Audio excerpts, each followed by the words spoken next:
নিয়ম অনুসরণ করে যে নিয়োগ বিজ্ঞপ্তি দিয়ে পরীক্ষা নিয়ে যে নিয়োগ সেটা হয় নাই, চিরকুটের মাধ্যমে লিস্ট আসছে, সেই অনুযায়ী তো নিয়োগ হয়েছে। এবং ওই অনিয়ম করে নিয়োগ দেওয়া যারা আছে তারাও আবার আউটসোর্সিং যারা আছে অনেকে এখন মূল পদে আসতে চাচ্ছে, যে কারণে এই যে নিয়োগটা হওয়ার কথা 2016 সালে মামলা করে আটকে দেওয়া হয়েছে।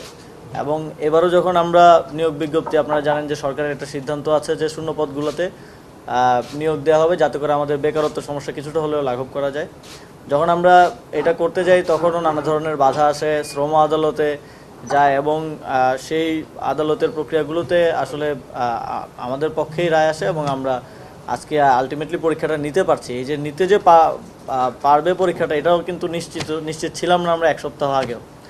তো এর ফলে আপনারা যদি দেখেন যে এখানে 1665টা পদের বিপরীতে পরীক্ষা দিচ্ছেন 2,03,494 জন, মানে প্রতি পদের বিপরীতে পরীক্ষা দিচ্ছেন 122 জন। মানে আমরা ইউনিভার্সিটিতেও যখন অ্যাডমিশন টেস্ট দিতাম একটা সিটের বিপরীতে 30 জন 40 জন হয়তো দিতাম।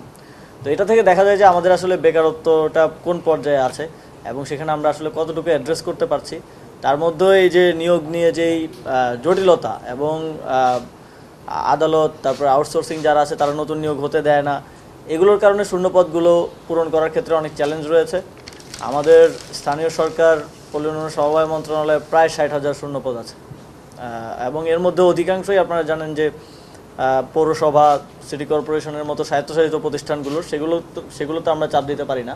কিন্তু আমাদের মন্ত্রণালয়ের অধীনে যেগুলো আছে সেগুলোতে আমরা ইতিমধ্যেই অনেকগুলো সার্কুলার গিয়েছে। এখানে হচ্ছে এটা একটা বড় সার্কুলার, প্রায় 1665 জন, কিন্তু টোটাল আমার কাছে লাস্ট রিপোর্ট অনুযায়ী 3500 জনের সার্কুলার গিয়েছে বিভিন্ন সংস্থা, দপ্তর সংস্থার, কোথাও 100 জন 150 জন এরকম করে, এবং আরও প্রসেসিংয়ে আছে। আমরা এটা করছি যে আগামী 1-2 মাসের মধ্যে এই মন্ত্রণালয় থেকে অ্যাটলিস্ট আরও 10,000 নিয়োগ আমরা করব। যদিও অনেক ধরনের জটিলতা আছে, এটার মতো অনেক নিয়োগ কোর্টে বা বিভিন্ন ধরনের জটিলতায় আটকে আছে, কিন্তু আমরা সেগুলো এক্সপার্টাইট করার চেষ্টা করছি।